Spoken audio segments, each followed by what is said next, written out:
Welcome to the Weekly Numbers, a video roundup of the top stories feeding through the News 24/680 community news website. I'm contributing editor Sean Yokomizo, and this is a special Valentine's Day episode of the Weekly Numbers, even though it's really no different than a regular episode of the Weekly Numbers, except I'm wearing a red shirt, so I'm like a chubby, middle-aged, half-Asian Cupid. Yeah, that's a card no one wants to see. Anyway, we have a continuation of last week's theme with more daylight burglars lurking about in the numbers. A homeowner on Claudia Court in Moraga stepped out to run an errand and upon returning home just before 3 in the afternoon on Monday, discovered a white male in his 30s running from her backyard.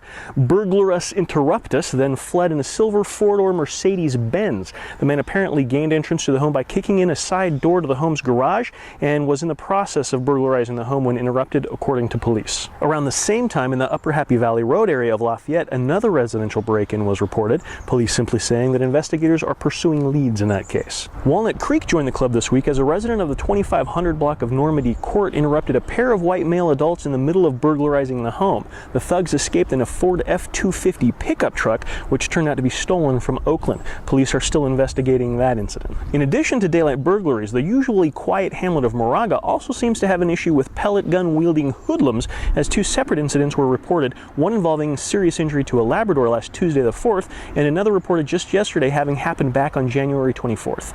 Police are investigating and have photos of a vehicle used in the January attack provided by a News 24/680 reader. And while a number of communities in the area are dealing with an apparent carousel of crime, folks in Alamo may have a roundabout in their future. Alamo's Municipal Advisory Committee last week approved taking an initial look at a traffic calming carousel for its downtown.